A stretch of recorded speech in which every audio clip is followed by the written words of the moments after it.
साथियों, कल मैंने आपके फ्यूचर के सभी टेंसेस के बारे में आपसे बात की थी और वो सारे ही साधारण वाक्य थे, जिनमें से आपका फ्यूचर सिंपल था, फ्यूचर कंटिन्यूअस था, फ्यूचर परफेक्ट था और फ्यूचर परफेक्ट कंटिन्यूअस था। आज मैं उसी के 4 पार्ट के बारे में आपसे बात करूंगा, जिनमें से एक आपका सिंपल होगा, एक आपका नेगेटिव होगा, एक इंटरोगेटिव होगा और एक इंटरोगेटिव नेगेटिव होगा। कहने का मतलब है कि एक ही सेंटेंस को आपने 4 पार्ट में डिवाइड करना है, जिनमें से एक साधारण वाक्य है, एक आपका प्रश्नात्मक है, एक आपका नकारात्मक है और एक आपका नकारात्मक प्रश्नात्मक है। कहने का मतलब है एक आपका सिंपल सेंटेंस है, एक आपका नेगेटिव है, एक आपका इंटरोगेटिव है और एक इंटरोगेटिव नेगेटिव है। लास्ट टाइम में जब मैंने आपसे बात की थी फ्यूचर सिंपल के बारे में, तो मैंने कहा था जो भी है फ्यूचर सिंपल टेंस है या फ्यूचर टेंस है, इसकी पहचान आपकी गागेगी से होती है। कहने का मतलब है मैं जाऊंगा, मैं खाऊंगा, मैं पीऊंगा, मैं सोऊंगा, मैं उठूंगा, जितने भी आपके सेंटेंस होंगे आमतौर पर इसमें गागेगी ही सबसे बड़ी आइडेंटिटी होगी, उसी से इसको पहचाना जाएगा। यानी इसको अगर आपने रिकग्निशन करना है, इसको रिकॉग्नाइज करना है, तो आपको गागेगी को हमेशा ध्यान रखना पड़ेगा। तो फ्यूचर सिंपल में पहचान आपकी गागेगी। हेल्पिंग वर्ब यूज़ करेंगे सेल और विल। आई और वी के साथ हम सेल लगाते हैं, बाकी सबके साथ विल लगाते हैं। मेन वर्ब के फर्स्ट फॉर्म का यूज़ करते हैं और ये आप ऑलरेडी जान चुके हैं, इसके बारे में अभी लास्ट टाइम में हमने डिस्कस किया था। अब मैं इसके 4 पार्ट बताऊँगा। जैसे एक सेंटेंस है आपका कि राम पानी पिएगा। यहाँ पर आप एक सेंटेंस देख रहे हैं, राम पानी पिएगा, तो आपको पता है राम आपका सब्जेक्ट है, पानी आपका ऑब्जेक्ट है और पिएगा मेन वर्ब है। जब आप इसको अंग्रेजी में कन्वर्ट करते हैं तो सिंपल सेंटेंस है, ये होगा राम विल ड्रिंक वाटर। यानी सबसे पहले आपका क्या आएगा, पहले आपका सब्जेक्ट आएगा, आप जानते हैं, फिर हेल्पिंग वर्ब आएगी, फिर आपके मेन वर्ब आएगी और उसके फर्स्ट फॉर्म और उसके बाद आपका क्या आ जाएगा, ऑब्जेक्ट। तो सेंटेंस आपका बनेगा राम विल ड्रिंक वाटर, यानी राम पानी पिएगा। दोबारा रिपीट कर रहा हूँ, अभी मैंने आपको सेंटेंस लिखा, साधारण वाक्य जो था सिंपल सेंटेंस था, जो न तो इंटरोगेटिव था, न नेगेटिव था, न इंटरोगेटिव नेगेटिव था। मैंने बोला हेल्पिंग वर्ब यूज़ करेंगे सेल और विल। आई और वी के साथ सेल लगेगा, बाकी सबके साथ विल लगेगा। मेन वर्ब के फर्स्ट फॉर्म का यूज़ होगा। जैसे आपका सेंटेंस है कि राम पानी पिएगा, तो राम विल ड्रिंक वाटर। कोई कन्फ्यूजन है? सब्जेक्ट आ गया, हेल्पिंग वर्ब आ गई, मेन वर्ब के फर्स्ट फॉर्म आ गई और ऑब्जेक्ट आ गया।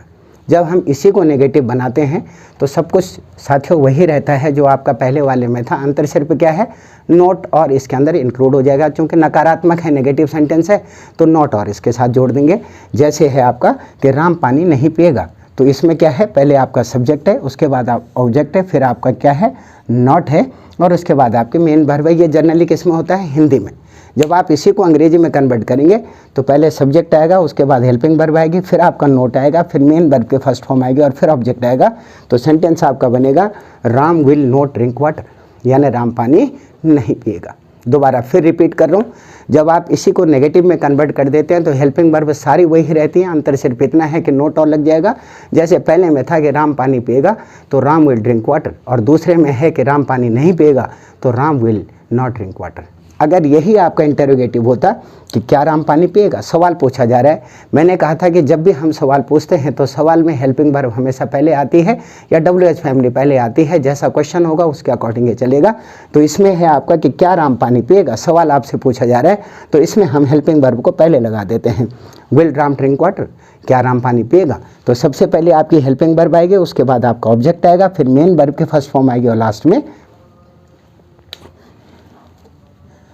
सॉरी फॉर दिस फ्रेंड, सबसे पहले आपका जो है सबसे पहले आपका हेल्पिंग वर्ब आएगी, उसके बाद आपका सब्जेक्ट आएगा, उसके बाद आपकी मेन वर्ब आएगी और लास्ट में ऑब्जेक्ट आएगा। तो सेंटेंस आपका बनेगा क्या राम पानी पिएगा, तो विल राम ड्रिंक वाटर। दोबारा रिपीट कर रहा हूँ, क्या राम पानी पिएगा, तो सबसे पहले आप हेल्पिंग वर्ब लगाएंगे, उसके बाद आपका सब्जेक्ट लगेगा, फिर आपकी मेन वर्ब लगेगी और उसके फर्स्ट फॉर्म और उसके बाद ऑब्जेक्ट आएगा। तो सेंटेंस आपका बनेगा क्या राम पानी पिएगा, तो विल राम ड्रिंक वाटर। कोई कन्फ्यूजन है? और इसका जो लास्ट पार्ट है वो है आपका इंटरोगेटिव नेगेटिव, यानी इसके अंदर नोट भी लगेगा और सवाल भी आपसे पूछा जाएगा। तो सब कुछ वही रहेगा जो इंटरोगेटिव में था, नोट और इसके अंदर इंक्लूड कर देंगे। जैसे आपका है कि क्या राम पानी नहीं पिएगा, तो यह आपका होगा will Ram not drink water. यानी सबसे पहले आप क्या करेंगे, पहले आपकी हेल्पिंग वर्ब आ जाएगी, उसके बाद आपका सब्जेक्ट आ जाएगा, फिर आपका नोट आ जाएगा, फिर आपकी मेन वर्ब आ जाएगी और उसकी क्या आएगी, फर्स्ट फॉर्म, और लास्ट में क्या आएगा, ऑब्जेक्ट आएगा। तो सेंटेंस आपका बनेगा will Ram not drink water. कोई कन्फ्यूजन है?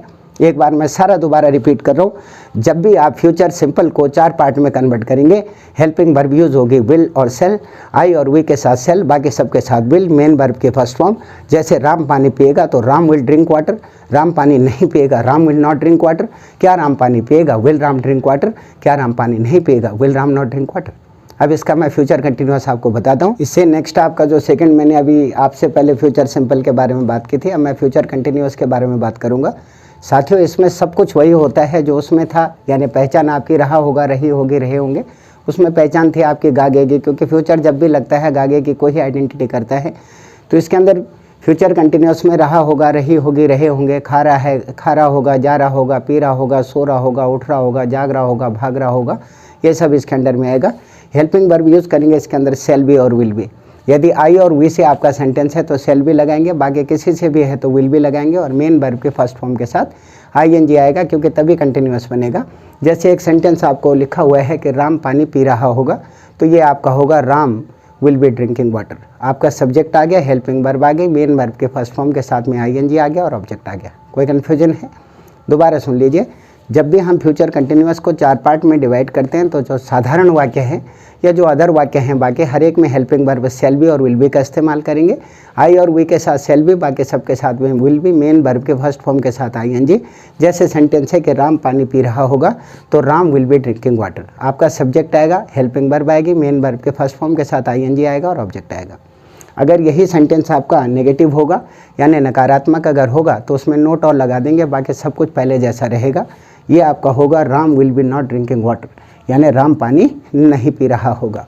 दोबारा रिपीट कर रहा हूँ। इसी का हम सेकंड पार्ट के अंदर आते हैं। तो सेकंड पार्ट आपका कौन सा होता है? इसका नेगेटिव होता है। जैसे राम पानी नहीं पी रहा होगा, तो Ram will be not drinking water, यानी सब कुछ पहले जैसा ही होगा जैसे आप सिंपल में कर रहे थे। नोट को और ऐड कर देंगे। तो सबसे पहले आपका सब्जेक्ट आएगा, उसके बाद आपकी हेल्पिंग वर्ब आएगी, फिर आपका नोट आएगा, फिर मेन वर्ब के फर्स्ट फॉर्म के साथ आईएनजी आएगा और फिर ऑब्जेक्ट आएगा। इससे नेक्स्ट है आपका जो थर्ड पार्ट है, इसका ये आपका इंटरोगेटिव है, और इंटरोगेटिव में आपसे सवाल पूछा जाता है। तो ये आपका है कि क्या राम पानी पी रहा होगा। पहले में क्या था? राम पानी पी रहा होगा, दूसरे में था राम पानी नहीं पी रहा होगा, और तीसरे में क्या आ गया? क्या राम पानी पी रहा होगा। तो ये आपका होगा will Ram be drinking water, यानी पहले आपकी हेल्पिंग वर्ब फर्स्ट आएगी, यानी विल या सेल में से जो भी होगा वो आएगा, उसके बाद आपका सब्जेक्ट आएगा, फिर आपका मेन वर्ब की हेल्पिंग वर्ब आपके सेकंड आएगी। हेल्पिंग वर्ब सेकंड से मेरा मतलब आपका बी से है। सेल बी या विल बी में से जो भी आपका हेल्पिंग वर्ब सेकंड होगा वो बी होगा साथियों। उसके बाद मेन वर्ब के फर्स्ट फॉर्म के साथ आईएनजी आएगा और उसके बाद आपका ऑब्जेक्ट आएगा। दोबारा फिर रिपीट कर रहा हूँ। क्या राम पानी पी रहा होगा? Will Ram be drinking water, यानी सबसे पहले आपकी हेल्पिंग वर्ब फर्स्ट आएगी, उसके बाद आपका सब्जेक्ट आएगा, फिर हेल्पिंग वर्ब सेकंड आएगी। हेल्पिंग वर्ब सेकंड से मेरा मतलब बी से है। उसके बाद मेन वर्ब के फर्स्ट फॉर्म के साथ आईएनजी और उसके बाद ऑब्जेक्ट आएगा। तो सेंटेंस आपका बनेगा will Ram be drinking water, क्या राम पानी पी रहा होगा। और इसका जो सबसे लास्ट पार्ट है वो है आपका इंटरोगेटिव नेगेटिव, यानी इसके अंदर सब कुछ वही इंटरोगेटिव वाला होगा। एक काम आप और ऐड कर देंगे इसमें, और वो आपका क्या होगा? नोट होगा, यानी नोट का इस्तेमाल और कर लेंगे। तो ये आपका होगा क्या राम पानी नहीं पी रहा होगा। तो ये आपका होगा will Ram not be drinking water. कहने का मतलब आपका क्या है? सबसे पहले आपकी हेल्पिंग वर्ब आएगी, उसके बाद आपका सब्जेक्ट आएगा, फिर आपका नोट आएगा, फिर आपकी हेल्पिंग वर्ब सेकंड आएगी यानी बी आएगा, उसके बाद मेन वर्ब के फर्स्ट फॉर्म के साथ आईएनजी आएगा और लास्ट में ऑब्जेक्ट आएगा। सबसे पहला क्या बोला मैंने? सबसे पहला आपका हेल्पिंग वर्ब फर्स्ट, उसके बाद आपका सब्जेक्ट, उसके बाद आपका नोट, उसके बाद आपका बी, फिर मेन वर्ब के फर्स्ट फॉर्म के साथ में आईएनजी और लास्ट में आ जाएगा दोस्तों ऑब्जेक्ट। तो सेंटेंस आपका बनेगा will Ram not be drinking water. एक बार मैं इनको फिर दोबारा रिपीट कर रहा हूँ। फ्यूचर कंटिन्यूअस में अगर सिंपल सेंटेंस होगा तो इसके अंदर आप लगाएंगे सेल बी और विल बी, आई और वी के साथ सेल बी, बाकी सबके साथ विल बी। जैसे राम पानी पी रहा होगा तो Ram will be drinking water, Ram पानी नहीं पी रहा होगा Ram will be not drinking water, क्या राम पानी पी रहा होगा will Ram be drinking water, और क्या राम पानी नहीं पी रहा होगा will Ram be not drinking water. अगर इसमें किसी भी प्रकार का कोई कन्फ्यूजन हो, कोई डाउट हो, तो आप प्लीज़ मेरे से दोबारा पूछिए, और जितने आप मुझसे सवाल पूछेंगे आपके डाउट क्लियर होंगे। प्रैक्टिस लगातार करते रहिए। डेली 12 सेंटेंस आप बनाइए, जिसमें से आपका पहला प्रेजेंट सिंपल होगा और लास्ट आपका फ्यूचर परफेक्ट कंटिन्यूअस होगा। मैंने कल भी आपसे कहा था, फिर दोबारा रिपीट कर रहा हूँ कि अगर आप टेंस कभी नहीं भूलना चाहते, टिल लाइफ अगर आप ये चाहते हैं कि टेंस आपके साथ में रहें, तो आप सिर्फ 12 सेंटेंस आप डेली बना लीजिए, जिनमें से एक आपका प्रेजेंट सिंपल, एक आपका प्रेजेंट कंटिन्यूअस, एक प्रेजेंट परफेक्ट, एक प्रेजेंट परफेक्ट कंटिन्यूअस, फिर past simple, past continuous, past perfect continuous, फिर future simple, future continuous, future perfect और फ्यूचर परफेक्ट कंटिन्यूअस। तो एक दिन वो आएगा जब ये सारी चीज़ें आपकी टिप्स के ऊपर होंगी, और जैसे ही आपको टेंस की जानकारी होगी उसके तुरंत बाद आपको अलग अलग प्रकार के टॉपिक के साथ में मैं फिर दोबारा आऊँगा।